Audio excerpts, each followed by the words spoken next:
Assalamualaikum warahmatullahi wabarakatuh. Alhamdulillah, hari ini kita masih bisa melanjutkan pembelajaran. Ya, bagaimana kabarnya anak-anakku? Oh, hebat semuanya. Alhamdulillah semuanya dalam keadaan sehat walafiat. Anak-anak semuanya sehat, orang tuanya juga sehat walafiat, Bapak Ibu guru juga sehat walafiat. Ya, jangan lupa anak-anakku sholat 5 waktu dan sholat duha. Ya, anak-anak absen plus sholat duha.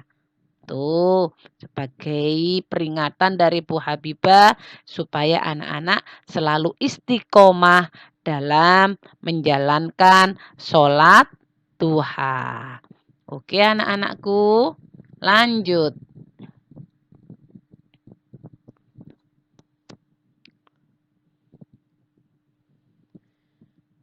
Disiapkan buku temanya, yakni tema 2. Selalu berhemat energi. Subtema 1 sumber energi PB 5 dan 6. Ya, ingat PB 5 dan 6. Ya, siap belajar anak-anakku. Perhatikan. Sebelum pembelajaran hari ini, Bu Habibah sampaikan tujuan pembelajarannya, yakni di buku tema itu ada macam-macam mata pelajaran yang kita pelajari, antara lain bahasa Indonesia, IPA, IPS, PKN, ya, dan SPDP. Nah, untuk itu perlu Bu Habibah berikan kepada anak-anak, yakni tentang tujuan pembelajarannya.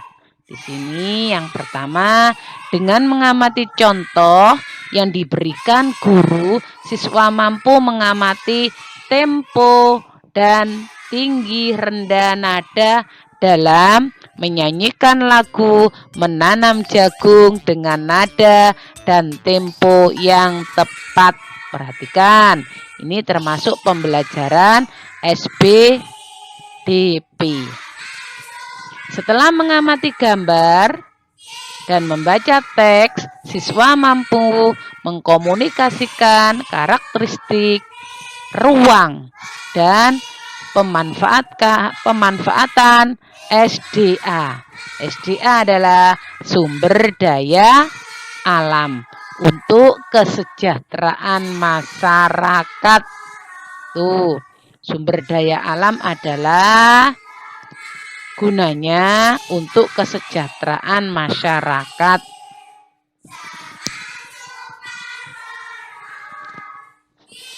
Ya, lanjut. Sebelum kamu telah berlatih teknik vokal dalam menyanyikan lagu Menanam Jagung.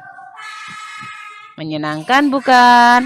Ayo kita nyanyikan kembali lagu tersebut dengan nada dan tempo yang tepat. Anak-anak nyanyikan, lihat di buku temanya di situ.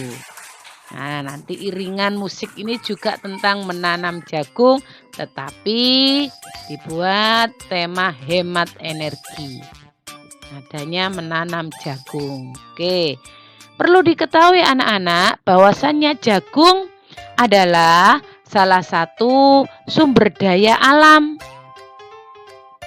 ya, yang berasal dari bidang pertanian. Pertanian di Indonesia yang kaya dengan sumber energi, sumber daya alam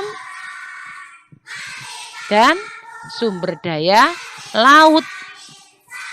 Salah satunya adalah ikan. Nih, sumber daya laut ya, antara lain adalah ikan. Tahukah kamu sumber energi yang digunakan untuk mengeringkan ikan? Ada yang sudah tahu? Anak-anakku yang hebat? Iya, jempol, pinter, yakni dengan matahari. Itulah yang menjadikan ikan bisa kering, sehingga ikan tersebut bisa awet. Nah, yang disebut dengan ikan asin. Anak-anak suka dengan ikan asin? Oh, ada yang suka, ada yang tidak. Ya, diusahakan anak-anak sering makan ikan karena untuk penunjang EQ, kecerdasan otaknya. Tuh, siapa yang enggak suka ikan? Yo, mulai sekarang dicoba ikannya.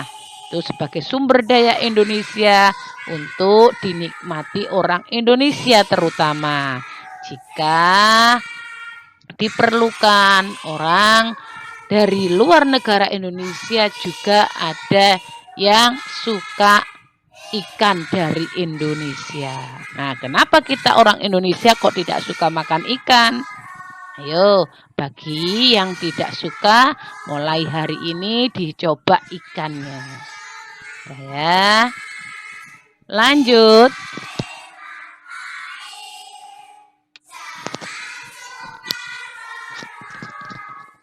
Dilihat di buku temanya. Tahukah kamu bahwa Indonesia merupakan salah satu negara kepulauan terbesar di dunia? Sedangkan besar wilayah Indonesia adalah kawasan kepulauan dengan sumber daya yang sangat tinggi nilai ekonomisnya. Salah satunya adalah Kota Banyuwangi. Ada yang tahu Kota Banyuwangi? Ya, di mana Kota Banyuwangi? Di Jawa Timur. Hebat. Panjang garis pantai kabupaten yang berada paling ujung timur Pulau Jawa. Ini sekitar 175 km dengan potensi besarnya. Banyuwangi konsisten menjadi penghasil ikan. Nah, ikan apa, Nana? Ikan laut. Ya, Banyuwangi sebagai penghasil ikan laut terbesar setelah Bagan, Siapi, Api. Dan bahkan hingga kini masih terus mendominasi hasil perikanan di Indonesia, baik perikanan tangkap maupun industri perikanan lainnya. Kabupaten di ujung timur Pulau Jawa ini telah berhasil melakukan ekspor hingga ke 18 negara. Kemana? Ke 18 negara. Berarti Indonesia mampu mengekspor. Apa arti ekspor?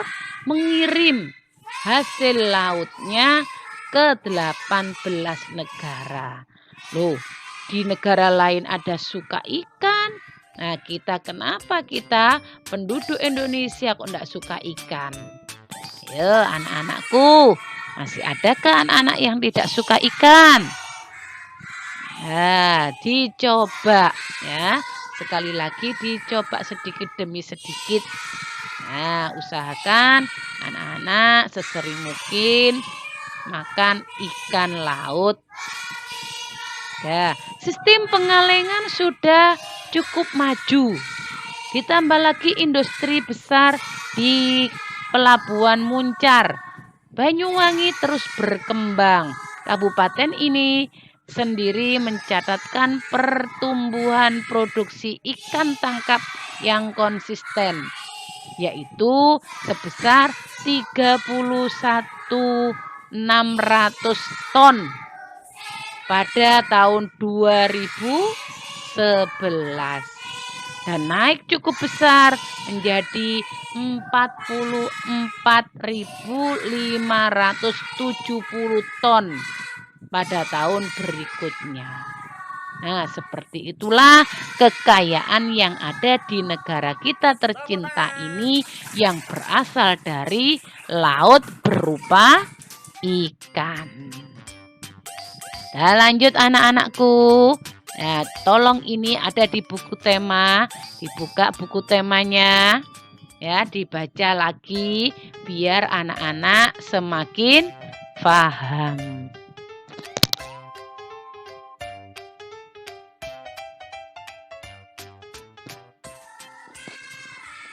Dah, lanjut. Ini ada gambar seorang nelayan. Nelayan sedang apa? Iya, mengeringkan ikan.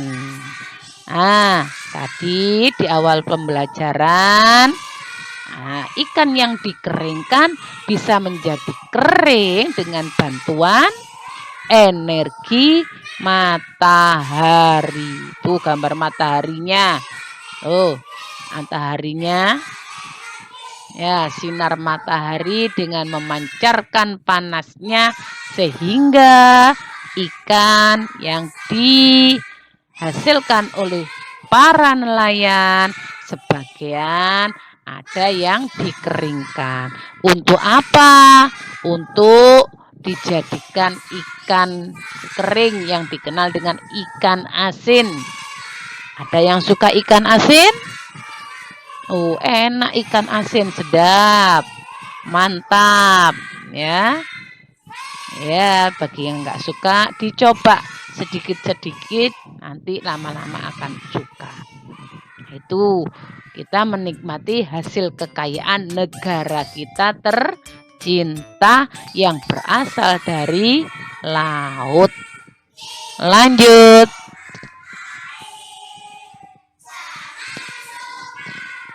Perhatikan anak-anak, minyak bumi berasal dari jasad hewan-hewan purba yang telah punah berjuta tahun yang lalu. Jadi, minyak bumi tidak dapat diperbarui lagi jika sudah habis. Minyak bumi sangat besar manfaatnya bagi manusia. Karena hampir sebagian besar peralatan atau kendaraan bensin yang dipakai oleh manusia, bahan bakarnya berasal dari minyak bumi yang sudah diolah. Artinya diolah itu diapakan? Dicampur dengan bahan yang lain. Minyak bumi mentah dicampur dengan bahan yang lain, akhirnya bisa digunakan untuk kendaraan atau mesin yang lain, yakni berupa bensin. Misalnya sepeda motor, mobil, diesel, dan bahan bakar yang bahan bakarnya adalah bensin, Pertamax, premium, solar, yang semuanya berasal dari minyak bumi. Ini minyak bumi yang sudah diolah. Ya, ada bahan yang lain sehingga diolah, maka namanya juga berbeda-beda. Ada yang disebut bensin, ada yang disebut Pertamax, ada yang disebut premium, ada juga solar. Itu berasal dari minyak bumi.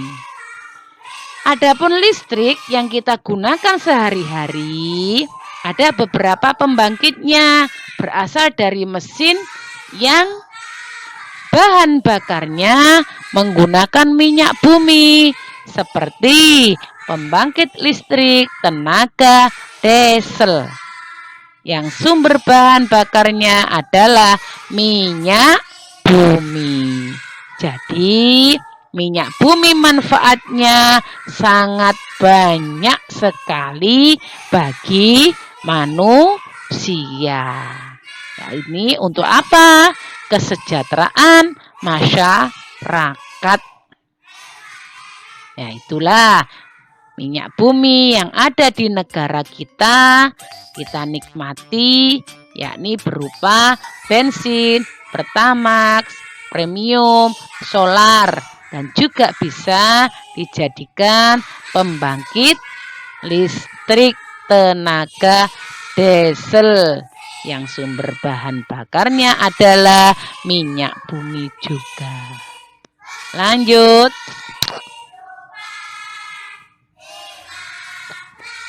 Perhatikan gambar berikut anak-anak.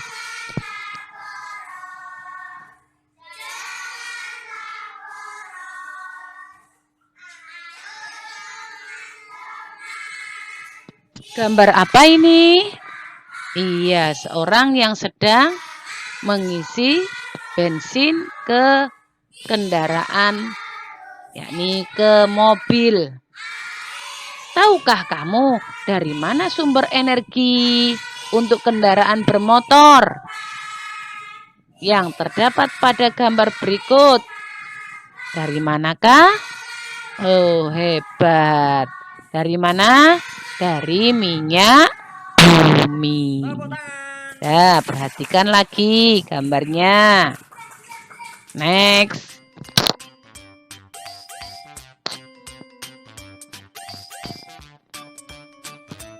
Minyak bumi termasuk SDA. Apa tadi singkatan dari SDA? Sumber daya alam yang tidak dapat diperbarui karena dalam pembaruannya minyak bumi membutuhkan waktu yang sangat lama, berjuta-juta tahun.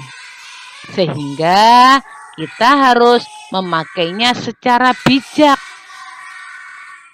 Nah, apa yang dimaksud dengan secara bijak? Yakni memakainya seperlunya. Kalau memang tidak perlu, segera dimatikan. Dan mencari alternatif lain agar penggunaan minyak bumi bisa dikurangi. Dipilih. Kalau memang tidak perlu, ya segera dimatikan. Kita pergunakan dengan sebaik-baiknya. Next.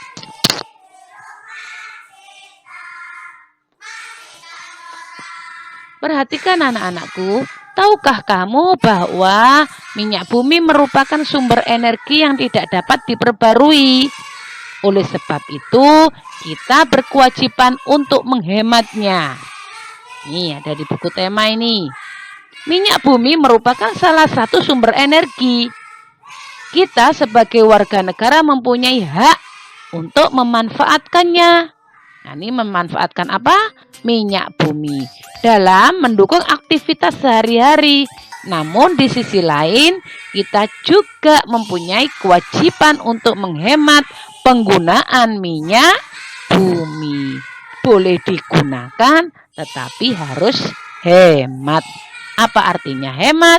Hemat adalah menggunakan dengan seperlunya.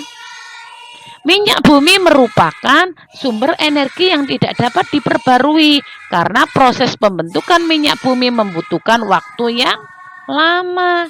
Tadi di atas sudah diterangkan berapa tahun? Bertahun-tahun. Itu makanya harus kita hemat.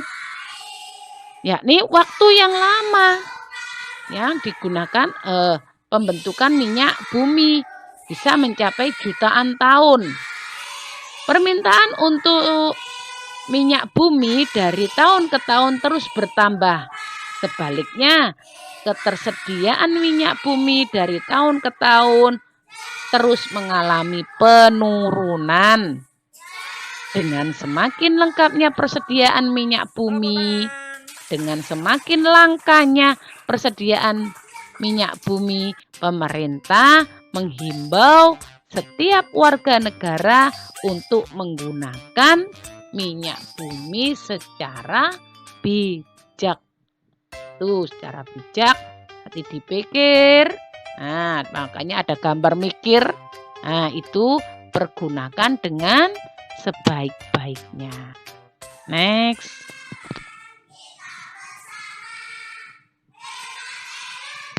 Ya, inilah gambar proses minyak bumi. Nih, perhatikan di tengah-tengah laut seperti ini. Ada gambar. Coba anak-anak perhatikan.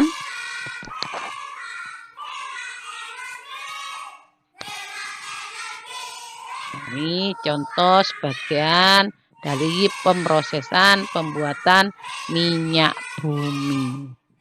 Oke, lanjut.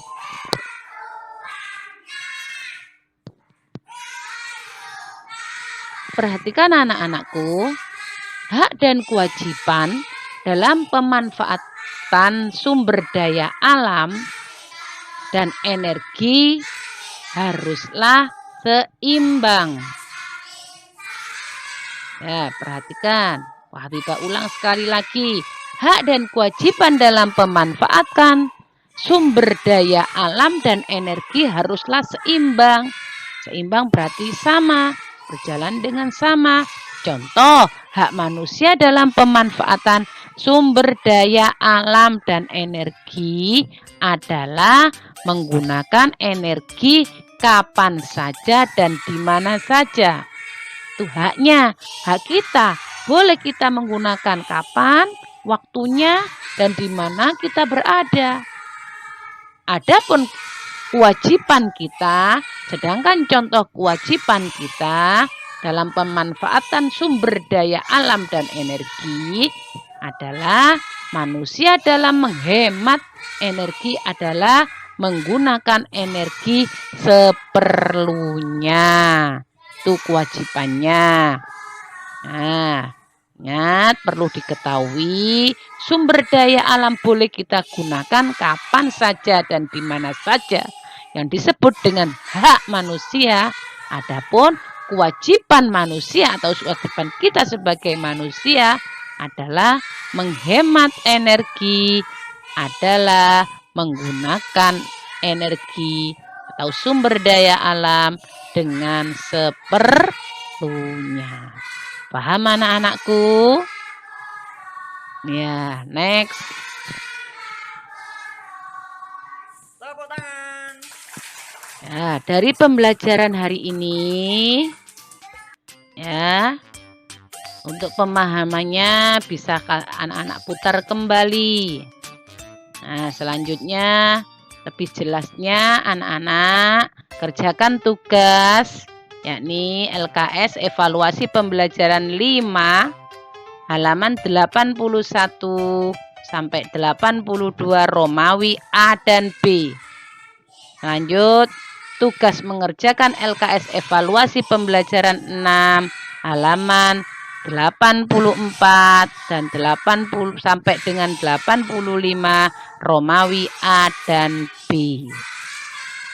Nah, anak-anakku, tolong selesaikan tugasnya dengan baik, dengan tepat waktu, supaya saat pengumpulan anak-anak pun bisa dengan tepat.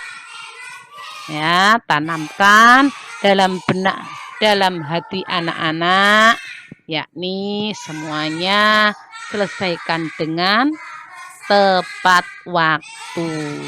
Ya, itu contoh perbuatan disiplin. Ya, semuanya, baik LKS tema dan tugas-tugas mapel yang lain, tolong diselesaikan dengan baik.